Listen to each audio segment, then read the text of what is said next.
नमस्कार, मी प्राध्यापिका मेधा दाते. लेखक क्रमांक 204, 22 जुलै. परिपूर्णता. बोलायला हा फार सोपा शब्द वाटतो, पण कृतीत आणायला फार अवघड आहे. परिपूर्णता हा शब्द कृतिशीलता दाखवणारा आहे. त्याची परिणती सुंदर कृतकृत्यता दर्शवते. याच्या उच्चारानेच आळस, मरगळ, साशंकता कुठे दूर पळते.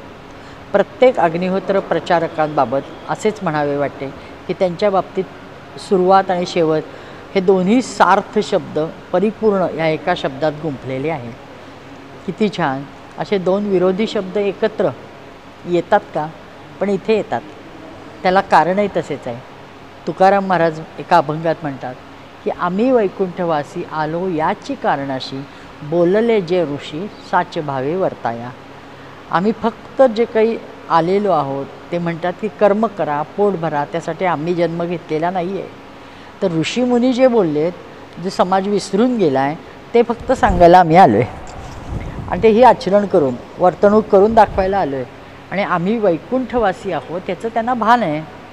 पण तुकाराम महाराज स्वतः तेवढे अधिकारी होते, पण प्रचारकांबाबत, अग्निहोत्रांबाबत मला असं महाराष्ट्रींनी याच आशयाचे उद्गार काढले आहेत. ते म्हणतात, भगवत धाम से आये हो तो भगवत धाम ही जाओगे. भगवत धाम म्हणजेच वैकुंठ.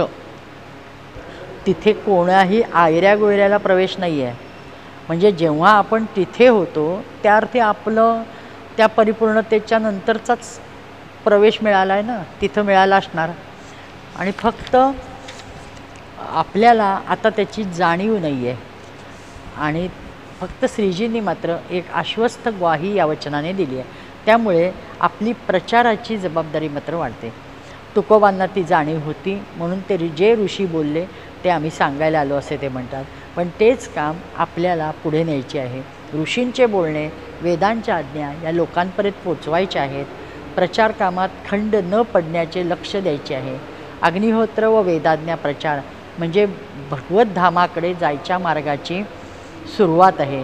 जोडीला नित्ययज्ञ हा अनुभव रोजच्या रोज कृतकृत्यता देतो. सुखांताची अनुभूती मिळते. प्रचाराच्या कामात कधी कोणची अडचण येत नाही. नीट लक्ष दिले तर भौतिकतेपेक्षा मानसिक अडचणीच जास्त असतात.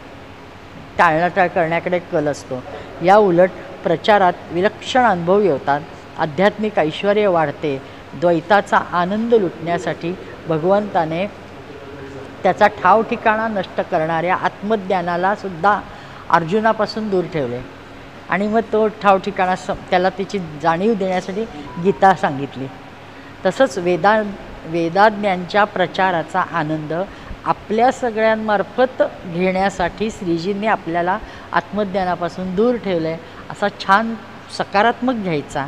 आणि त्यामुळेच ही अलौकिक प्रचाराची संधी आपल्याला मिळते आहे. ती त्यांची कृपा आहे असंच समजायचं. ह्या अवतारात केवळ एका प्रतिज्ञेने युगधर्म स्थापन झाला आहे.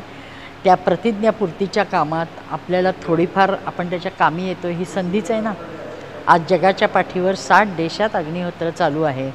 जप, ध्यानधारणा इत्यादींनी जे प्राप्त होते तेच फक्त 2 आहुतींनी प्राप्त होणार आहे आणि प्रचाराने सुद्धा मिळणार आहे. द्वैतात पात्र हाती घेऊन अद्वैत साध्य करण्यासाठी अद्वैत सांगत हिंडणे, पावलोपाली मोक्षप्राप्तीचा आनंद अनुभवणे आहे. धन्य प्रतिज्ञा आणि धन्य परिपूर्णता.